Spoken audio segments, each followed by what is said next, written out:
Hello all, my name's Theodore, and with the help of Ethical Tiny Homes, I helped to build my own house, and its name is the Lucky Bear Lodge. Come on in, and I'll show you the inside. So, welcome to my home. This is the Lucky Bear Lodge. I was very determined, dead set on a couple of key elements for the design of this house. One was a C-shaped kitchen. So I got all this counter space to work with. I got my plug-in oven, induction stove, microwave even. There were definitely some design elements I didn't quite consider, such as this microwave being way too tall for myself, but it still works. That's all that matters.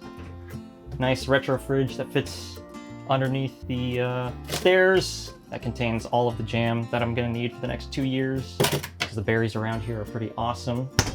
One of the first things everyone always asks about this home when they enter is the floors. And I won't lie, they do look pretty cool. These are actually parquet. They're a type of pellet from the Philippines. And each of these is an individual piece. It doesn't come in a sheet or anything, so we did have to lay these all individually by hand. My grandfather, I found out during the process of building this house. I didn't know when I started, but my grandfather was actually the one in his factory in the Philippines who manufactured these. So he's still around and still has yet to visit the house, but you know, he's losing his memory these days. But when he saw the pictures that I used these pellets in the house, he lit up like it was his birthday again. And that was just one of the best memories I'm gonna have with him, honestly, ever. So that's awesome. So I like to take a little piece of that with me as I go.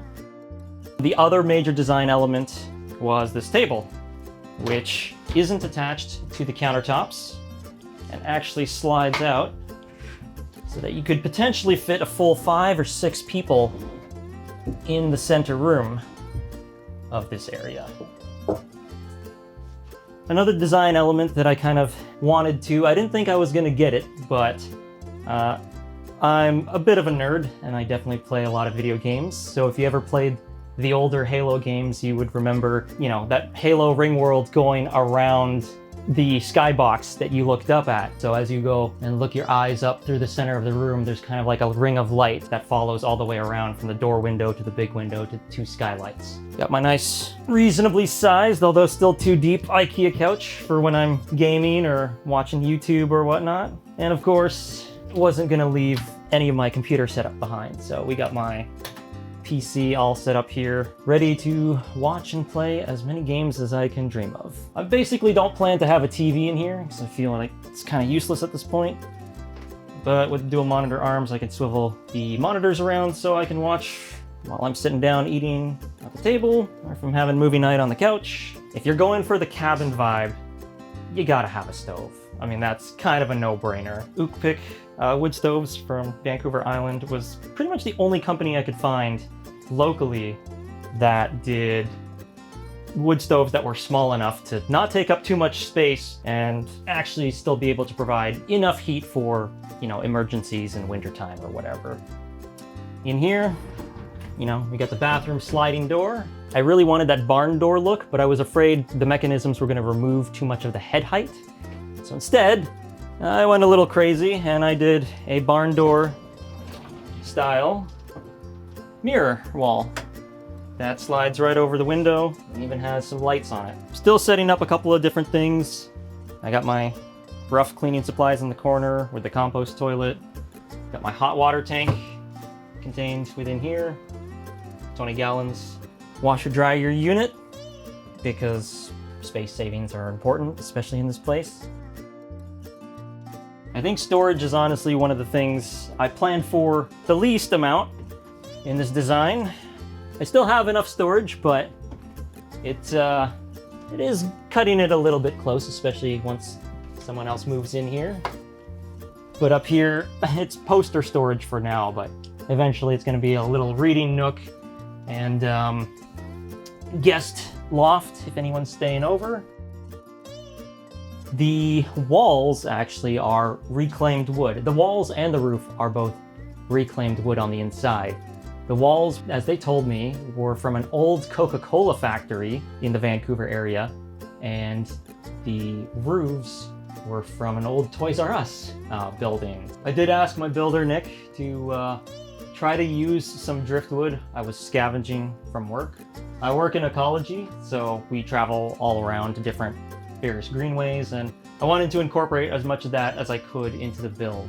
So they came up with these awesome windowsills and window frames for the home, using the driftwood that I brought back. I also did a little bit myself, making, you know, some shelving units out of that same driftwood, just clear coating them. And then of course the last big one that my dad always likes to talk about is what he calls the surfboard, even though it's clearly not a surfboard. This big piece came off the shores near a place called New Westminster, Vancouver, and it even still has a little bit of these old rusted bolts and rivets still in the side. And I took a look at that thing. It was one big solid piece of wood. I was just like, that's too cool. I got to use that for my upstairs seating, eating area, that kind of thing. And it's nice too, because once you actually have it all set up in here, you know, you can have 2 people up here, you can have 6 people at the table, you can have another 2 to 3 people on the couch, another person or 2 in the other loft. So you can actually have a pretty big party of like 10 to 12 people in here with everyone having a seat, which was super important for me because I still want to run some game nights with friends. I know people have said you gotta have a skylight in the master loft so you can look up at the stars at night, but honestly, the windows provide enough of a view, and I really wanted the skylights in the center of the room. So instead, I get to look at my little owl wind chime instead. And that's good enough for me. So yeah, this is my tiny house. And I've been living in it for like 2 months now. I'm still getting used to it, but it's definitely starting to feel a lot more like home.